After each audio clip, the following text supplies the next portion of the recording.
basically hands a prime scoring opportunity to the other team. Well, Western Washington trying to make the most of it now. Western Washington in the red. Oh, have that backwards. We've got St. Mary's in the red here. Western Washington in the blue and gray. St. Mary's working this ball. Nice job from number 5 to keep the hands. But just not able to hold on to it. We have a knock on here. This is going to be a scrum to Western Washington. Well, St. Mary's, like I said, is thinking national championship. And they felt that they were unlucky to lose last year to Central Washington. They had a player injured on the ground during the time that Central scored the winning try. Well, St. Mary's on the short arm there for that scrum, and they are looking deadly right now. Deep here in Western Washington territory and powering through. A little bit sloppy there at the breakdown. 10 able to clear it out. But the ball getting turned over here. Western Washington now with ball in hand. And boy, they are looking to make some inroads themselves. Handling, just letting him down there.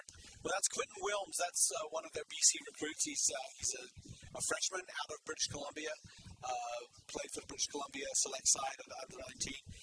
You notice how he's running with the ball in both hands, ready to pass at any time, but he's got good acceleration. He's a good athlete. He needs to link up with his players effectively. But that all started from an aimless pass from Garrett Brewer. He just sort of flung it out there. He wasn't passing to anybody. And as often as not, remember, it's a funny-shaped ball. It'll bounce to the other guys. Here we are, St. Mary's ball in hand again. Looking to make good on some early promise. 10 passing well out the hands. A really, really nice run here from number 12, Tim Maupin. But another aimless pass and another turnover.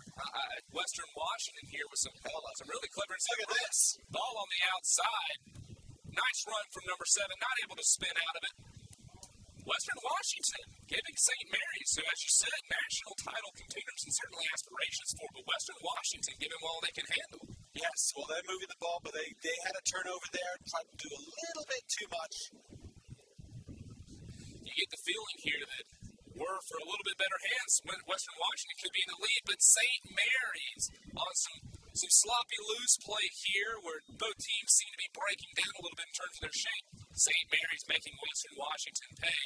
Going to send this one right under the post. Well, that was Cooper Maloney, and he is an excellent, dangerous player. He's one of the many dangerous runners that St. Mary's seems to produce just out of the earth in Moraga. I don't know how they do it, but he just showed the ball a little bit of gap, and he's gone. Good acceleration, fast, and he took it all the way. And part of the reason was there was no sweeper there because Western had been on the attack, and they had turned the ball over. They were trying to do a little bit too much out of contact because they saw that try line coming. And you get that temptation now. Come on, we can score. They still have to do all the things that they did to get them there. Do the same things. Well, quite a few turnovers here. I'm exhausted just watching these players. Lots of turnovers here. St. Mary's with some aimless passing early. Western Washington looking to make them pay, but with some sloppy handling of their own. St. Mary's here kicking off to Western Washington. Western Washington looking to make something happen. Some clever running, but again, the handling, just a little bit of a bobble there, but able to regather. Western Washington with a secured ruck. Spinning that ball out wide, hoping they can open something out with that play back to the winger coming back on the inside. But boy, St. Mary's looking good in that contact, good body position from St. Mary's in that rough situation. And they're able to get a penalty as a result from not releasing the ball, Western Washington. So St. Mary's ball handling looking very, very good right now.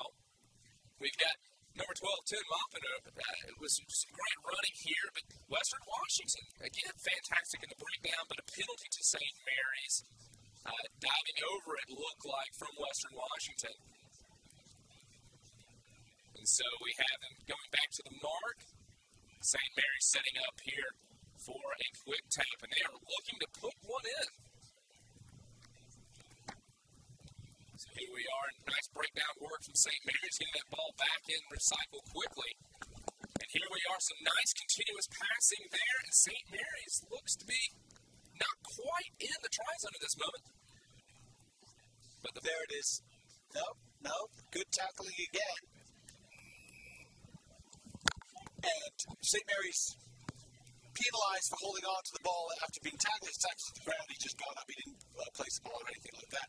So lost a potential scoring opportunity, and it goes all the way out to Western. You make a mistake, it could be a 14-point turnaround. And does he have the gas? Yes, he does. And that is a huge try for the Vikings, as St. Mary's has sort of had the run of play here for the most part. But they only have the one try to show for it, and it is now 7-5.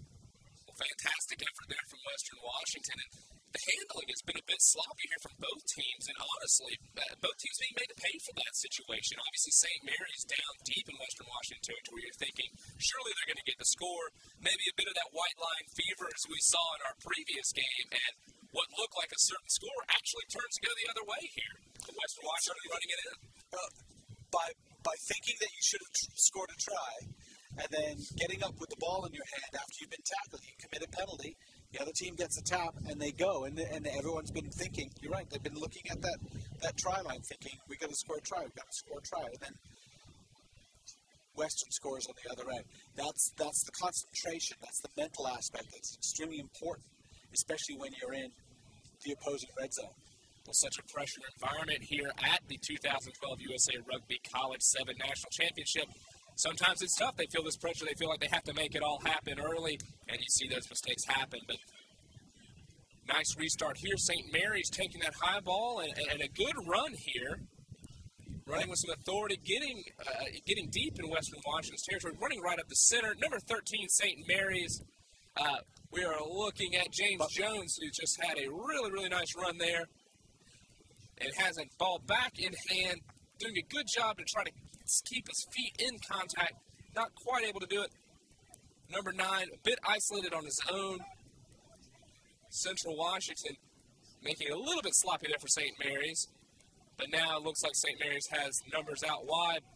Oh, but what looks to be forward pass, if we were reading this right.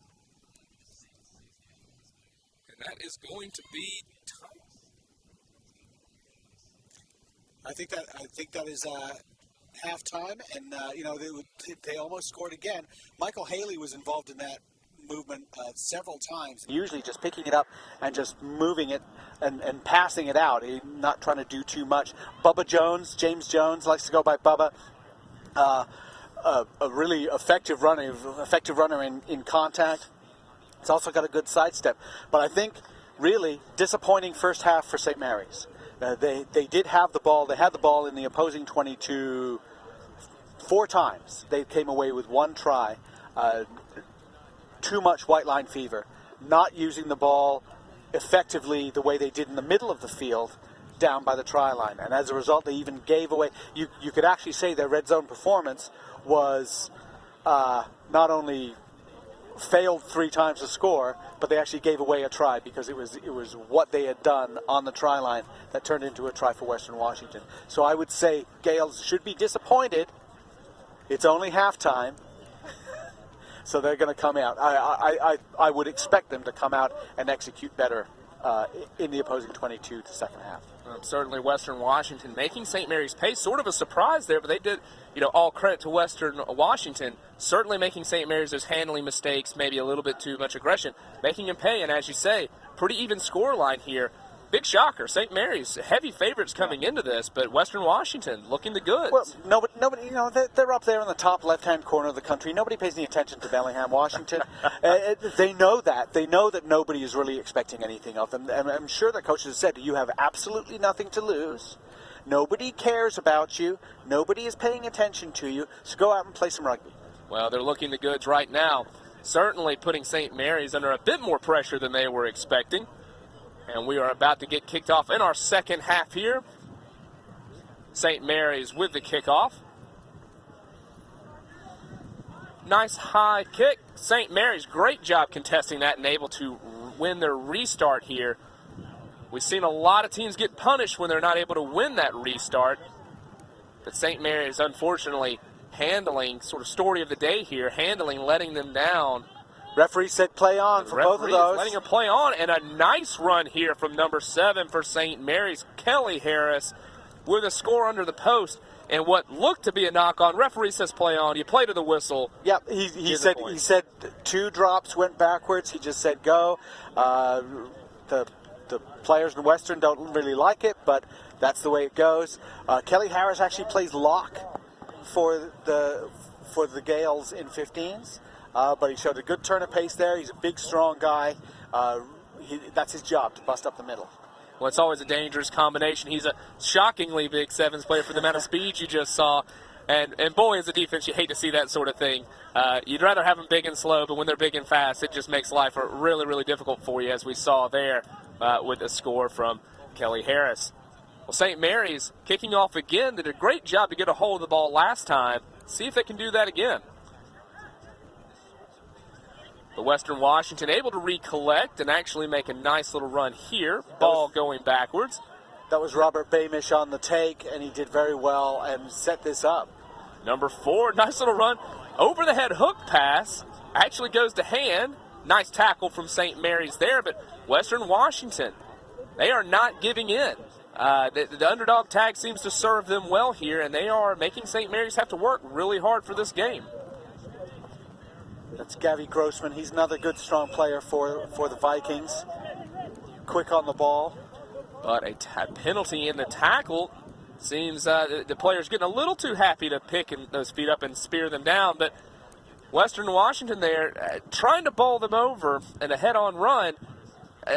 Not your typical sevens, what you like to see out of your sevens player there. Maybe a lot of space on the outside they could have exploited there. I think he got it down eventually. He was rolled around and he managed to touch it down. But very good. That was just good work from Western Washington. Good team play. They moved the ball. They challenged St. Mary's. St. Mary's ended up getting a not releasing the tackled player penalty in the ruck. You see those a lot because the tackler knows that if he allows that ball to be out quick, it's going to be a try. Well, it was a try anyway. Quick tap. A bunch of people got involved in that one, and that's good. Well, with the new laws surrounding the tackle area, you have to show that space, don't you? The defender can't just latch on and keep a hold of the defender as they used to be able to do. Now they actually have to release even if they keep their feet, don't they, Alex? Yes, and the referee is going to watch for that, and he wants the ball available because we want to see them playing, on their feet with the ball in hand. Well, certainly teams being penalized for that, and we see the result. Nice high kickoff, but St. Mary's able to get it. Western Washington showing some good physicality there in the tackle area. St. Mary's getting the ball in hand, looking good early. Certainly some space. This is a danger time for Western Washington, but poor handling there. Not nearly the level of support they need now. Western Washington looking to threaten again. Well, indecision from Augie Heath. That was his problem. And beautiful footwork there. I believe that was Wilms again, the British Columbia product. And, he just saw a little bit of a gap, danced out of one tackle, and in he goes. And it all came down from Augie Heath had the ball for St. Mary's, and he's looking around. He has support, but he couldn't decide what to do. And by the time he decided, it was too late. He was hit. He dropped the ball. Well, Western Washington seemingly taking the counterpuncher role here. I think most people came out, and St. Mary's seems to be the team showing a lot of aggression here, but Western Washington doing a fantastic job of capitalizing on St. Mary's penalties here and really making them pay. I don't think anyone expected this outcome, did they? I don't think so. Even though we know that the Vikings are a good team, I don't think we expected them to be behind. To be ahead of St. Mary's at this point. But it's far better team play. In the end, it's that they get the ball, they get a turnover, they pass it, and they use it. And St. Mary's is thinking run, is thinking, we should be scoring a try every time we get the ball. And they turned it over again. It ends up being a penalty, but they're not taking care of the ball. Certainly still a lot of rugby to play here, but as you said, St. Mary's not looking quite as clinical as you would expect for someone with national title aspirations. Western Washington looking to make them pay for those indiscretions, and some great defense here. Oh, goodness, they did a good job to get back in position, but not finishing the tackles off.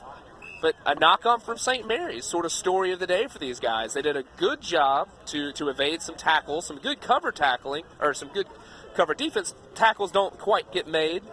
Nice run up the middle. You're thinking this is the start of something good here, maybe a score for St. Mary's, putting Western Washington under pressure. But then they knocked the ball on. Yeah, Bubba Jones just tried to do a little bit too much. He had guys with him, and he tried to break through another tackle he ended up knocking on. He's sort of hands on his knees a little bit, feels like he's done a bit too much.